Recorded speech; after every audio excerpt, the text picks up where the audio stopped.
I'm Sophia Hartfield, 32 years old, and I was elbow deep in a dumpster behind a foreclosed mansion in Redmond, Washington, when my life changed forever.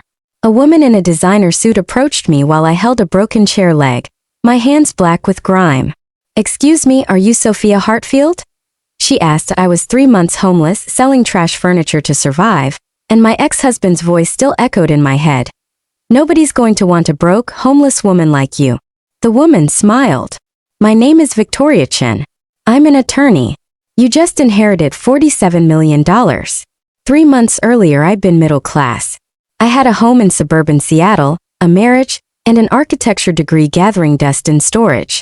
My ex-husband, Richard, made it clear that working was unnecessary. He was 32 when we met, successful and charming. I was 21, in my final year at the University of Washington's architecture program.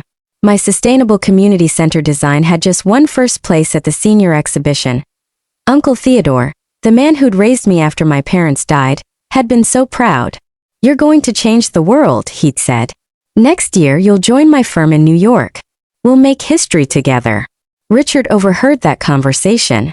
He introduced himself, complimented my work, asked me to dinner. Within 6 months we were engaged. Within 8, married. Uncle Theodore refused to attend. "You're making a mistake," he told me on the phone. "That man doesn't want a partner. He wants a trophy. You're choosing to lock yourself in a cage." I'd been furious, stupidly in love, certain I knew better.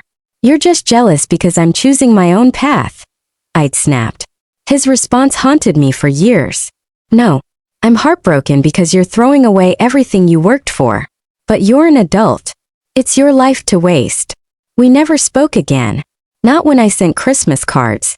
Not when I called on his 80th birthday. Not when I desperately needed him most. Richard's control started small.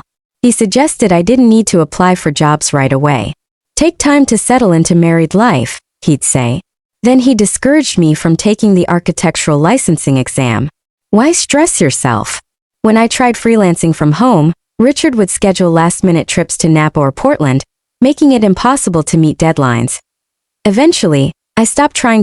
My only rebellion was continuing education through online courses and architectural journals. When Richard traveled for work, I filled 17 notebooks with designs I'd never build, projects I'd never pitch, dreams existing only on paper. Richard found them once. "That's a cute hobby," he'd said dismissively, "but focus on keeping the house nice. We're having the Johnsons over for Sunday dinner." His family hosted Thanksgiving every year at their Beacon Hill townhouse in Seattle. His mother always introduced me as Richard's wife who went to school for architecture, her voice dripping with pity, like I'd studied interpretive dance instead of structural engineering. When I discovered his affair with his 24-year-old secretary, everything crumbled. The divorce was brutal. Richard had expensive lawyers from a downtown firm. I had legal aid and hope. Washington is a community property state, but our prenup was ironclad. He kept everything purchased before our marriage, which was everything that mattered. The house, the cars, the savings accounts. I got a suitcase and the knowledge that his lawyer had outmaneuvered mine at every turn. Richard's parting words still stung. "Good luck finding someone who'll want damaged goods." So I survived by dumpster diving behind foreclosed properties, finding furniture people abandoned, restoring pieces in a storage unit I rented for $80 a month, and selling them on Facebook Marketplace. I slept in my car parked behind a Safeway, showered at a 24-hour gym. It wasn't glamorous, but it was mine. Victoria gestured toward a black Mercedes. "Perhaps we could talk somewhere more comfortable." I looked down at myself, filthy jeans, ripped sweatshirt. "I'm not exactly Mercedes ready." She smiled. "You're the sole heir to a $50 million estate. The car can handle dust." $50 million. The number didn't compute. Victoria handed me a folder as we drove. "Your uncle left you his Manhattan residence, his Ferrari collection, investment properties across 3 states, and controlling share of Hartfield Architecture. The firm is worth approximately $47 million. I stared at photos of the brownstone I'd seen once in Architectural Digest, 5 stories of Victorian elegance, mixed with modern innovation in the West Village. "There must be a mistake," I whispered. "He disowned me 10 years ago." Victoria's expression softened. "Mr. Hartfield never removed you from his will. You were always his sole beneficiary. However, there is one condition. My stomach dropped. What condition? You must take over as CEO of Hartfield Architecture within 30 days and maintain the position for at least 1 year. If you refuse or fail, everything goes to the American Institute of Architects. I laughed bitterly. I haven't worked a single day as an architect. I graduated at 21, married at 22. My husband thought my education was a cute hobby. Mr. Hartfield hoped you'd eventually return to architecture, she said softly. This is his way of giving you that chance. I looked down at the photos of the life I'd abandoned for a man who'd thrown me away. I'll do it, I said. When do we leave? The Manhattan brownstone took my breath away. Margaret, Uncle Theodore's housekeeper, stood at the door.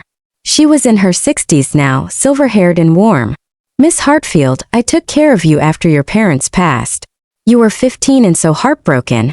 Welcome home, dear girl. I remembered her vaguely. A kind woman who'd made sure I ate, who'd found me crying in Theodore's study after my mother's funeral. Your uncle never stopped hoping you'd come back, Margaret said, leading me upstairs. He had the 5th floor converted into a studio for you 8 years ago. I stopped walking. 8 years ago? But we weren't speaking.